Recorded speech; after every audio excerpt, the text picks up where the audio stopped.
Welcome to my workshop. Today we're going to be creating a really fun holiday tray. I get my trays from Woodpecker's Crafts. I love the quality of them, and they come in a set of 3. You have a large, a medium, and a small tray. And today we're going to be using the medium-sized tray, and we're just going to have some fun with some IOD products and some Rethunk Junk by Laura paint, and well, just watch along and you'll see what we're going to do. So I'm going to be using the medium-sized tray, and as you can see, it is unfinished. I'm going to use this cute gingerbread scene that's going to go in the middle of my tray, and then I'm going to use the Iron Orchid Design Ginger and Spice limited edition Christmas mold from last season to place some molds in the tray. And I want the tray, though, to have a flat surface when this is all said and done, so we're going to use layers of resin for that part.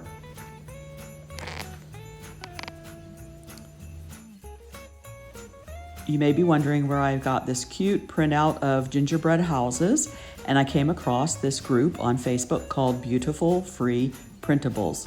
So check it out on Facebook. It's a free group, and people post things you can just copy to your phone or your computer and then print out on your home printer and use in your projects.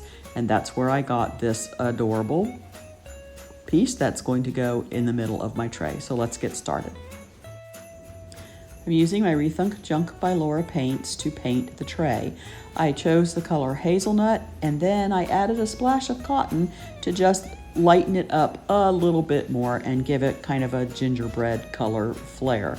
So I'm just going to apply a coat of this color all over the tray, both inside and out.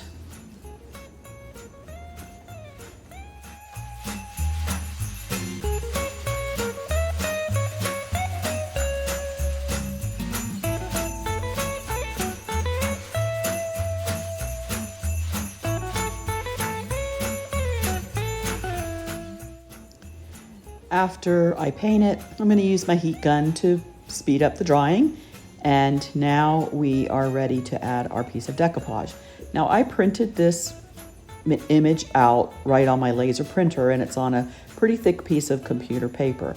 So here's my tip if you are just printing something out on your computer and you want to decoupage it. First thing I did was I wet my paintbrush and I sort of cut out the image where I wanted to use it by wetting around the edges and then just giving it a raggedy tear. This really helps to do a better job of blending your paint on your decoupage piece when you apply it to your piece. So the first thing though I'm going to do is I'm just going to take my Fine Mist spray bottle and I'm going to spritz both sides of my piece of paper with some water. I'm not going to make it soaking wet, but I'm just going to get it damp. And do you see how the paper is absorbing the water and it's softening the paper? It's sort of pre-stretching the paper, and it's going to make the paper so much easier to work with and easier for me to lay in my gunk, which is the decoupage medium that I'm going to be using. So next, I get my tray back out and I am going to use my Rethunk Junk by Laura gunk. I use it so much, I put it in a condiment squeeze bottle. It just makes it a lot easier for me to use. So I'm going to apply the gunk to the area of my tray where I want my decoupaged piece, my image to go. I'm putting a generous amount. This is really a little more than I need. I will wipe some of it off, some of it back, but I'm putting a generous amount of decoupage medium gunk on my tray. Once I get it applied on the tray where I want my image to go, then I'm going to lay my gingerbread scene into the gunk. And because I wet it ahead of time, my paper is going to go down so much easier. It's already wet, so it's going to absorb that gunk even easier, and it's going to smooth out, and you're going to see that it's pretty much wrinkle-free. So usually I'll slip my hand in a Ziploc bag or have a piece of saran wrap. I'm just going to put my glove on here, and I'm going to use my finger, and I'm going to gently go over and make sure that my image has really great contact with the gunk that I applied. It's really best to put something on your hand when you're touching the paper so that the friction of your bare hand doesn't cause it to tear. So I go around all the edges, and now I'm just going to dampen my paper towel and wipe up the excess gunk from around my image. I'm cleaning up the excess gunk from around my image, and then I'm going to put just a little small squirt of gunk in the middle, and I'm going to spread it on top of my image to further seal it and allow it to adhere.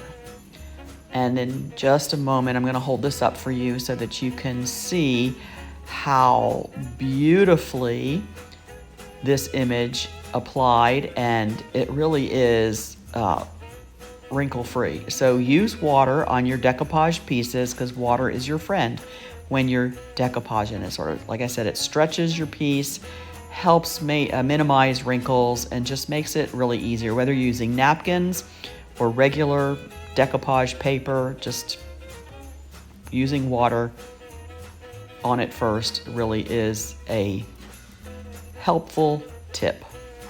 Now I'm just touching up a little around the edges where it needs just maybe another little bit of paint, and now we're ready for the next step. So remember, I tore my edges, and I really don't want to see those torn edges, so I am using a little paintbrush that's like a chip brush but a very small one, and I'm just dipping it into my paint and I'm stippling around the edges to help blend it into the tray so it looks like that image is pretty much supposed to be there.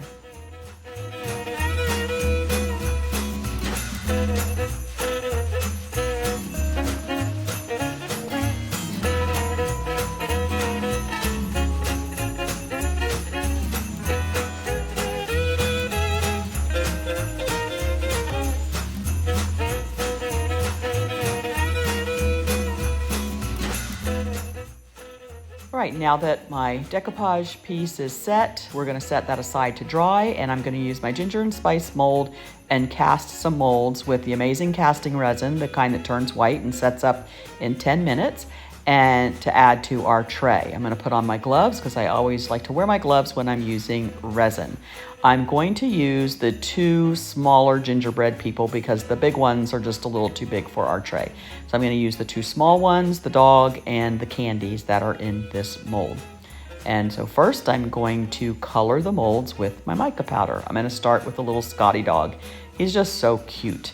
I'm going to make him black, and then he's wearing a little cable knit sweater, and I'm going to make that red. Then I'm going to use my mica powders and continue on coloring.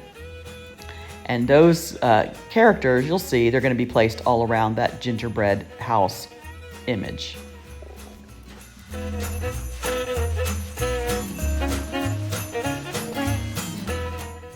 When you're using mica powder in molds, you want to be sure along the way that you turn it over and knock out the excess mica powder, because if you've got excess mica powder in your molds, it won't mix when you pour your resin in. It won't mix with it, and it oftentimes can bubble up or cause divots in your mold.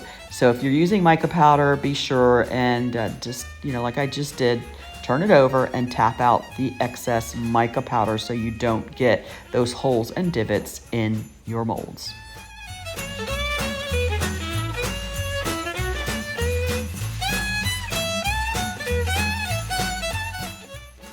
Now we have our molds colored and we're ready to mix up our resin. I buy my Amazing Casting resin directly from the Amazing Casting company because I use a lot of it, and I buy it in a 1-gallon container. Always has a part A and a part B. So I put that into condiment bottles because it just makes it easier for me to dispense it and to handle it. And so, as always, you pour your resin, part A and part B, equal parts. Something that's really nice about the Iron Orchid Design molds is that each mold tells you how many milliliters of resin you need. So I could look at the molds I'm using and calculate it and pretty much know exactly, but I just kind of eyeball it. So for here, I'm actually mixing up 2 ounces of resin. I know I'll probably have a little bit left over, so I usually have some extra molds on hand so that I can pour in any excess resin into a mold and I don't waste any of the extra resin. So now we're ready to pour, and I'm gonna go really nice and slow, and I'm going to pour them carefully into the molds that I'm going to use. I wanna make sure that my mold is on an even surface, and I want to also try to be careful when I pour it slow that I don't over pour the mold, because I don't want my back to be mounded. So I try really hard just to get, right up exactly to the edge of that mold. If you do over pour your mold, once it's dry, and you'll see I did over pour some of them, it's really, really easy to peel that right off, and you'll see how that happens, how that works. So I'm pouring my excess into my favorite seashell mold, and we're gonna push this over here, and let's pull this mold back, and look how it's already starting to turn white. And that's what the amazing quick cast resin does. When it's starting to set up, it will start to turn white. That's that chemical reaction happening. So we're just gonna set that aside and give it its opportunity to really do its thing and turn completely white. So now, while we're waiting for that to happen, I am going to add some stamps to the inside and the side. Now, I meant to stamp the inside with a vintage snowflake stamp. That's from this year's IOD Christmas holiday release. And I meant to stamp that first before I laid down my decoupage image, but I totally forgot. Look at how cute and cool these stamps are. And I am going to be using the color Blush from Rethunk Junk Paint, and I am going to stamp these snowflakes on. So I'm picking off the snowflakes that I want that will fit on the edge, and then I'm going to put them on a piece of thin mount, and can line them up on my thin mount so that I can stamp them all at once. I like to keep my stamps on their original hard layer. Some people like to cut the stamps out and have that hard backing on it all the time, but I don't like doing that, because for me, I like to put the stamp back and have it in a hole so I can see, it just helps me to organize my stamps better. I like to be able to see it in a whole sheet and not have it being cut apart. I did that with my very first set of stamps. I cut it all apart, and just really not happy with myself that I did that. So I don't cut them apart anymore. But I will peel it off, and I do like to use the thin mount. So I'm pouring my color Bashful Blush onto a paper plate, and I'm using a brayer. And I roll my brayer through the paint, and then I'm just gonna offload a little bit of that paint onto some paper towel, and then I'm going to roll my brayer across my stamps, and you can see how it picks up the paint. I'm not pressing real hard because I want the paint to just rest on the top raised part of the stamp. I don't want the paint to go into the crevices of the stamp because we don't want to have blobby, solid snowflakes. So now I just take my stamp. I'm gonna roll the camera down a little bit so you can maybe see a little better. I'm going to just take my stamp and place it on the side of my tray, line up my snowflakes there. I'm gonna hold it down with one hand so my stamps don't move, and I'm going to press over it with the other hand. And there we have the snowflakes.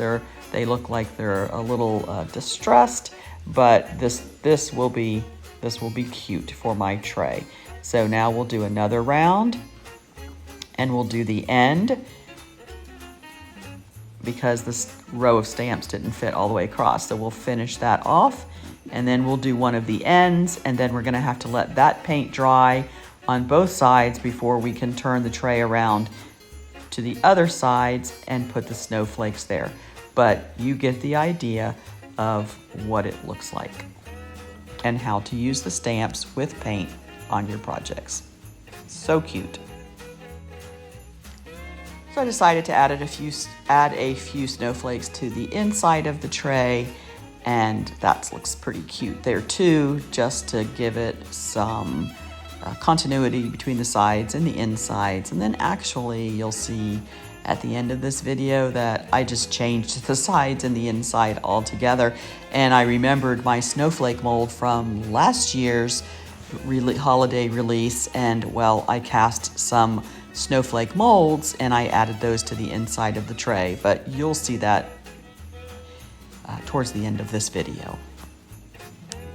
Now it's time to unmold. I love this part. Let's start with our little Scotty. So when you're deciding, do I know it's time to unmold? First of all, is my whole mold white?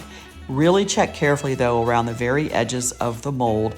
If they still look a little opaque, let it set a little bit longer, because those are take the longest to dry. Now, I had a little overflow on my Scotty mold, and watch how I can just peel that right off away from the mold. He's so cute, but I want the black maybe to be a little more distinct, so I'm just going to dip my brush back in the mica powder and add a little more black to my little Scotty doll. You don't have to use mica powder in the molds. You could totally paint the molds after the fact. You just can't put a water-based paint in your molds with the resin. Now let's take the little boy gingerbread person. He's so cute. And he'll go right here in the tray, and then the little girl, and we're gonna put her in the tray, and then the pieces of candy. And so we can play around with this and decide where we want to place all of these pieces in the tray. I think one boy and one girl and one dog is going to be sufficient, but if I need to add more candy to fill in space, I can certainly cast more candy molds. Oh, look how it's just looking so cute. Once I add the resin to the top of this, it's really going to complete this tray. So the tray is all completely dry. Now we're ready to add our resin. I use a product called Let's Resin. I order it from Amazon, and this kit is about $40. And it's a really nice kit. It comes with about 40 ounces of clear epoxy resin, part A and part B. That's 20 ounces in each container, 40 ounces total, because you mix them together. I chose this resin because it is low odor and it is non-toxic. It comes with really great directions that you can thoroughly read to ease your mind about using resin. I'm going to use about 8 ounces of resin in my tray. It's going to take 16 ounces total because remember, I want to completely cover the molds with resin. So the tray is, completely flat and usable. So I pour equal parts of part A and part B, and since I'm using 8 ounces, that will be 4 ounces of part A and 4 ounces of part B. Once I have those poured, I'm going to use this nice stir stick that's reusable, washable and reusable, that came with the kit, and I'm going to set my timer for 5 minutes. I'm going to put something under my resin to stir because there's always overspill and drips. Now I start to stir. Notice that I am not stirring really fast. I'm stirring my container slowly. So I know it's not real exciting to watch somebody stirring resin, but in case you've never used resin or you're really curious about how this process works, well, I'm showing it to you. By stirring slowly, I reduce the amount of bubbles while still getting my mixture mixed the way it needs to go so that it can properly come together.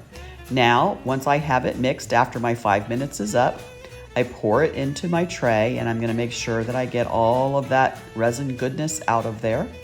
And then I pick up my tray, and I'm just going to roll the resin around so that it gets all the way to the edges. I don't want it to go up the sides of my tray. I'm just going to go to the edges. I did mix in some white glitter. I got a real fine white glitter, and I did mix that in to my resin because I want it to kind of have a snow look to it, and I thought that would do that. Notice that my molds are not completely covered because I'm gonna have to come in with another 8 ounces of resin.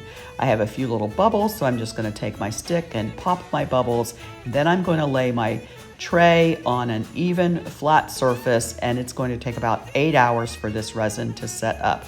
So it's a Saturday, and I'm gonna go watch a football game and forget about my resin. I'm not gonna touch it. I'm not gonna mess with it. I am just gonna let it set up, and then tomorrow I will pour the second layer. And here it is, all complete. What a cute gift this would make, loaded up with all the ingredients to bake your own gingerbread cookies and give it as a gift, and it will be a Christmas to remember. So fun, so easy to create your own special pieces.